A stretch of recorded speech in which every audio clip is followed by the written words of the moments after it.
Good morning and welcome to Rising. We have what I think is a perfectly adequate show for you today, and we're excited to tell you all about it in just a minute. Hello, Briahna. How are you doing? I'm doing well, and you know what, Robby? I'm doing especially well because I have been following the trend. I have been assessing patterns. I think largely that is my job, and the pattern that I've assessed is that when you make your perfectly adequate show joke, it means we're going to have a banger of a show. Oh, I like that. You're reading the tea leaves. That's right. You're reading the psychic vibes that are 100%. out there. That's fantastic. Well, let's get right to it.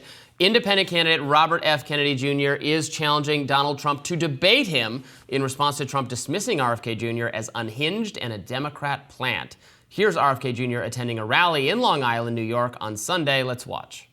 And I look at the poll that Fox released this week, and I'm leading President Trump and President Biden in terms of favorability.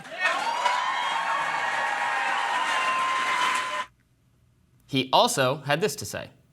So then why am I behind? The reason I'm behind is in the voting polls, the conventional voting polls, is because so many Americans are voting out of fear. And if I have yet to talk to anybody outside of my family who says we're voting for President Biden because he's energetic and because he's got the cognitive capacity to outsmart everybody in the world, and he's going to give us a new vision for America. They never say that, except some of my family members who do believe that. All right, it's clear that RFK Jr. is getting under Donald Trump's skin. The GOP candidate attacked RFK Jr. on Friday, posting on Truth Social, quote, RFK Jr. is a Democrat plant, a radical left liberal who's been put in place in order to help crooked Joe Biden. He also added that a vote for RFK Jr. is a wasted vote. RFK Jr. responded to Trump's criticism yesterday, characterizing it as, quote, unhinged. He said, quote, when frightened men take to social media, they risk descending into vitriol, which makes them sound unhinged. President Trump's rant against me is a barely coherent barrage of wild and inaccurate claims that should best be resolved in the American tradition of presidential debate. Now, Trump's tenor follows a recent New York Times Siena College poll showing support for RFK Jr. comes at Trump's expense more so than it does at Biden's. All right, I gotta give credit where credit's due. RFK Jr.'s burn about the only people who think that Biden was funny. excited about Joe Biden are my own family members. The Kennedy clan has very notably come out on several occasions now to say that they disavow their relative RFK Jr.'s campaign and that they support Joe Biden full-throatedly. What did you make of the rest Being of that? able to kind of make fun of yourself is an underrated quality. Yes. Politicians are so sociopathic and so narcissistic and so ego-driven that right. I really actually appreciated that. Yeah, Can you imagine levity. Trump making fun of himself? Well, no. I mean, Trump is humorous. You can imagine for making other fun reasons. of everyone else on Earth, but Right. So I mean, he thinks he's like the most talented Olympic swimmer on the planet, probably. well, this is part. And Biden doesn't maybe even know what time it is anymore. So this is part of what's so interesting is that for years now, the argument has been nobody knows how to really parry with Trump. Nobody knows how to go head to head with him and come out on top. Is this evidence that perhaps RFK Jr. is the pugilist we've been looking for that can actually stand toe to toe with Donald Trump and not seem kind of weak and ineffectual? Yeah, I think it would be to the American people's tremendous benefit to have a debate between all three of these figures. Ostensibly, we're supposed to get a Trump-Biden debate. RFK Jr.'s poll numbers should have him on that stage as well if they hold. I think that would be tremendously beneficial, and I think it would be quite a contrast. I mean, RFK Jr. is the spring chicken, the young man in the contest because of the advanced age of our other candidates, and I think it would be really great to be able to hear from all of them. Trump. I do perceive that Team Trump is getting more worried about RFK Jr. drawing their voters away now than the Biden people. Obviously, the Biden people are concerned about that as well. And I think the truth is obviously that he is taking some voters from both sides and then also taking from voters who frankly would not vote for either of those two candidates. This is generally what the third party candidate does. People who are actually interested in looking outside the two-party paradigm might not have come home to either Biden or Trump. Sure, there will be some of them. But the panic over RFK Jr. on both sides is very interesting and very instructive, and I think shows you how the major party candidates feel that they are owed your vote and that they don't have to work especially hard to get it. They feel betrayed when you're not reflexively supporting the person with a D or an R next to the name, independent of whatever their platform is or whatever their vision is or whatever they're doing. They absolutely think it's owed to them, and they want to do things like maybe, give extra scrutiny for all those ballot signatures he's collecting to actually appear in the states. Let's make sure we deploy the full resources of our legal teams against him, as Joe Biden's team is certainly doing. Now, on the question of a debate, I want to keep reading from that RFK Jr. quote, because I think he tees up a lot of issues that really demonstrate why it's so important for the American public to get the debate. Substantive issues that, frankly, Donald Trump has not been squarely pressed on because he largely does more friendly, conservative press interviews or liberal interviews where people are so kind of bad faith and overly focused on these democracy points. They don't ask him about the agenda items that his own base actually care about.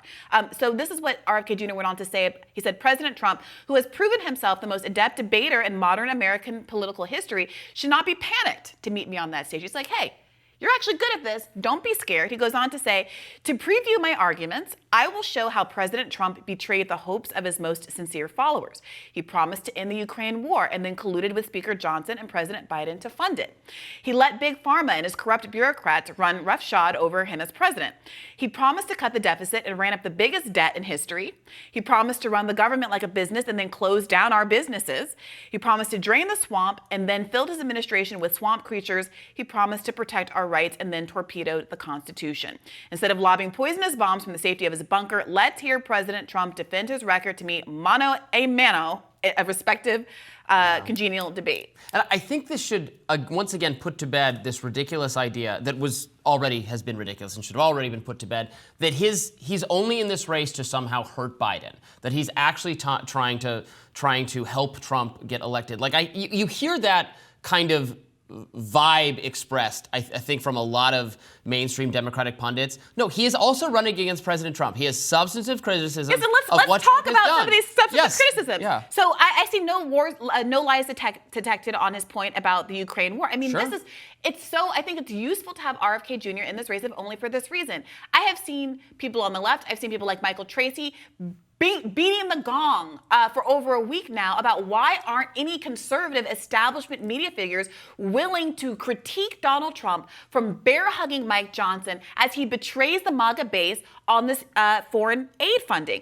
RFK Jr., perhaps because he's not within the Republican establishment, is willing to do it.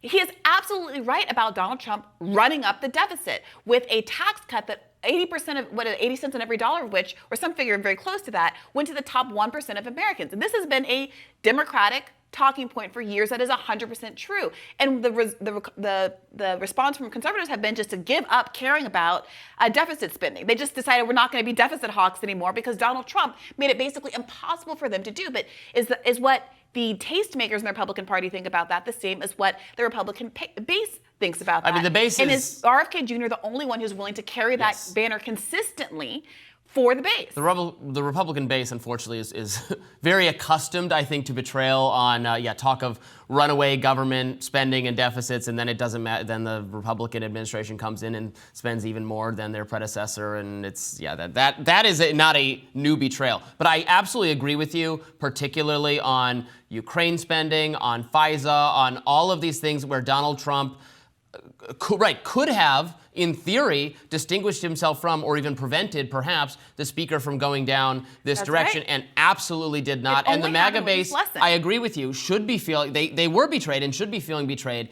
And they do, in fact, have a vessel to channel that sense of betrayal in the person of RFK Jr. So I think it's very smart for him to talk about. And then we didn't even get to the hitting Trump on his COVID policies. That's something that has really faded from the headlines of late. But remember, that is how RFK Jr. got a lot of kind of political capital over the course of the last few years, is, again, being the bannerman for that issue. He said specifically, he blamed Trump. Again, this has been framed as a Democrat versus Republican thing, but he blamed Trump for promising to run the government like a business and then closing down our businesses. It's a subtle little COVID dig, but I don't know any other way to interpret that other than you are Donald Trump responsible for some of the shutdown policies that have become controversial. He is vulnerable on that with conservatives. I mean, that was the high watermark of Ron DeSantis' efforts when he was at a time when he was pulling somewhat within striking distance very early on before everybody else got in, and then all the legal matters facing Trump made the MAGA people really feel like they had to rally to Trump no matter what.